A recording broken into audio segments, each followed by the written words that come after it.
안녕하세요. 내가 아는 것만 알려줄게. 레알 유튜브 타로 강의 12번 매달린 남자의 정방향 해석입니다.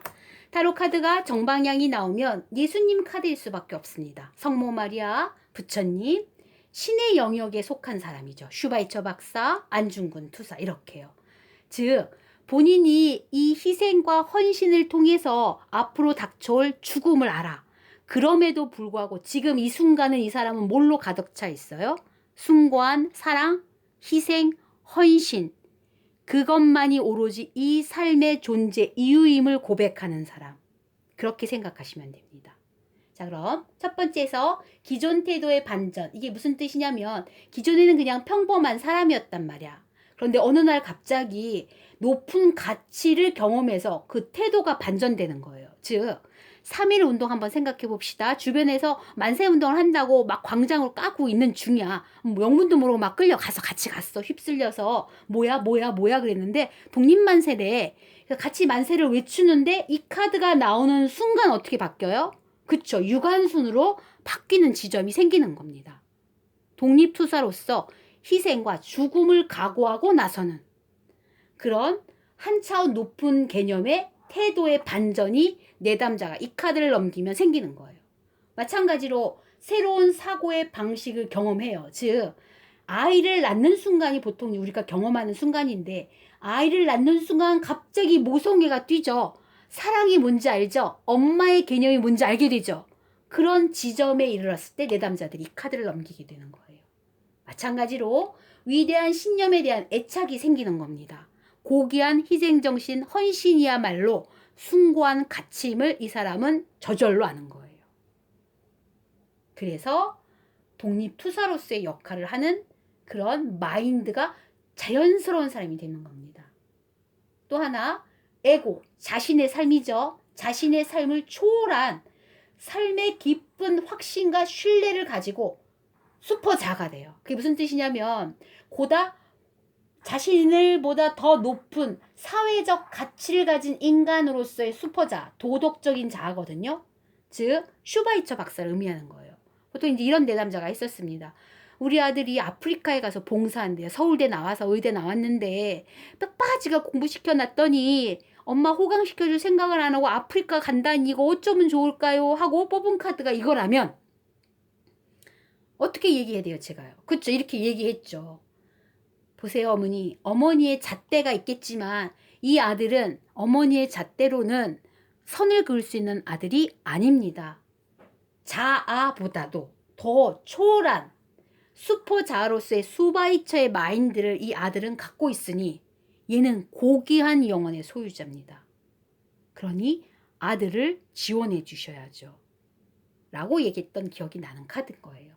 즉 본인의 삶, 자신보다 더 높은 고차원적인 도덕적 자아로서의 발현이 이 사람에겐 충분히 필요한 사람이면서 그런 마인드로 살아가야 이 사람이 편한 겁니다.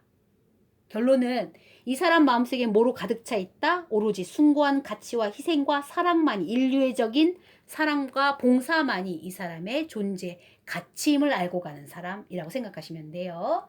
자, 사례를 통해서 한번 알아볼게요. 도대체 우리 신랑이 파리파리 여직원한테 뭘 싸주고 챙겨주지 못해서 안달인데 혹시 딴 마음이 있는 건가요? 라고 남편의 속마음이 의심스러워서 물어본 카드가 바로 이 카드였어요. 내가 그랬죠. 뭐라 그래야 돼요?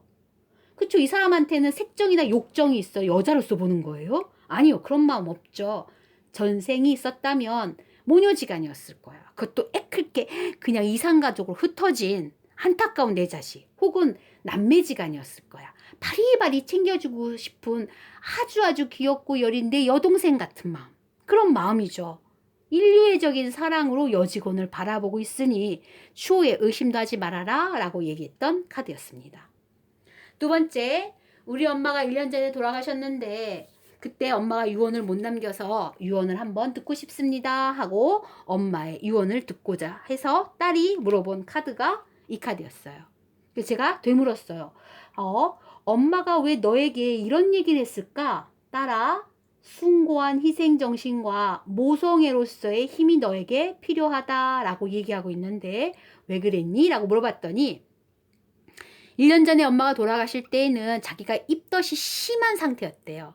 그래서 입덧만 그렇게 고생하고 고생한 장면만 보시고 어머니가 돌아가셨는데 이 카드를 넘기니까 이해가 된대, 엄마의 마음이. 그래서 어떻게 이해를 했는데? 라고 물어보니까 엄마가 누누이 그러셨대요. 나도 그렇게 입덧이 심했단다. 이런 얘기를 많이 하셨대요. 근데 그냥 그게 단순히 입덧이 나도 심했다라는 어떤 엄마의 투정이 아니고 이제서야 느끼는 건 아이를 낳아보니까 엄마도 나를 낳았을 때 얼마나 나를 이뻐했는지, 그리고 나를 정말 살뜰히 살폈는지, 이런 모성애에 가득한 그런 말을 나에게 하셨구나라는 게 느껴진다는 거죠. 본인이 아이를 낳아보니까 알겠대요. 입덧마저도 숭고한 엄마로서의 발현, 모성애의 발현을 엄마는 원했구나라고 느낀 거예요. 즉, 엄마의 말은 이랬다고 생각이 드는 거죠. 딸아, 너도 이제 엄마가 되어가는구나. 나도 너의 엄마였으니까. 그래서 서로 그 엄마라는 단어 때문에 많이 울었던 기억이 납니다. 이런 말이 있습니다. 신이 모든 곳곳에 있을 수 없기 때문에 엄마라는 존재를 만들었다. 즉, 모성애는 정말 인류애적인 사랑의 표신인 거죠. 우리가 할 수 있는 가장 가까운 곳에 그 신의 마인드인 모성애가 있습니다. 엄마는 이렇게 딸에게 얘기했던 거죠. 너도 이제 엄마가 되는구나. 나처럼 내가 엄마가 됐듯이 너도 멋진 엄마로서 우리 손녀를 잘 키워주길 바란다 라고 얘기하셨던 것 같아요. 세 번째 질문입니다. 육아 스트레스에서 너무 지쳐갖고 마지막으로 이 엄마에게 타로가 해주고 싶은 말 하고 뽑은 카드가 이거였어요. 네. 육아 스트레스임에도 불구하고 육아 자체의 고귀한 정신에 대해서 일깨워주고 싶은 타로 조언인 거죠. 그렇죠. 엄마 힘들 거예요. 그렇죠. 육아 스트레스 얼마나 힘들겠습니까? 고된 노동이죠. 그런데 그 이면에 깔려있는 뭐가 있어요? 그렇죠. 헌신과 봉사와 사랑. 신의 가치를 같이 하고 있는 거죠. 그렇죠. 신의 역할을 하는 거니까요. 그래서 엄마에게 위로를 전했습니다. 당신이 바로 누구야? 이 아이에겐 신이잖니. 네가 이 아이의 신이기 때문에 수호신으로서 얘를 돌보는 신으로서 얘를 만들어낸 조물주로서의 역할을 다해야 될 때이다 라고 다독여줬던 기억이 납니다. 그 다음 결혼할 당시 남편의 속마음은 뭘까요? 하고 물어본 카드가 이거였어요. 그렇죠. 갑작스러운 결혼이라고 얘기했기 때문에 이 갑작스러운 결혼으로 그리고 뱃속에 있는 태어날 아기로 인해 아빠는 십자가를 지고 있는 거죠. 그쵸? 무게가 많으니까요. 그럼에도 불구하고 어떤 마인드죠? 그쵸? 숭고한 가족이죠. 부부애죠. 사랑이죠. 그 헌신이야말로 나의 삶의 존재, 이유구나 라고 정확히 알고 가는 남편의 속마음. 그래서 기특하구나 라고 얘기했던 기억이 납니다. 정방향에 해서 이렇게 해서 마무리하고요. 다음 시간에 역방향 해서 들어갑니다. 편집도 없는 영상 구독해 주신 많은 분들 고맙습니다.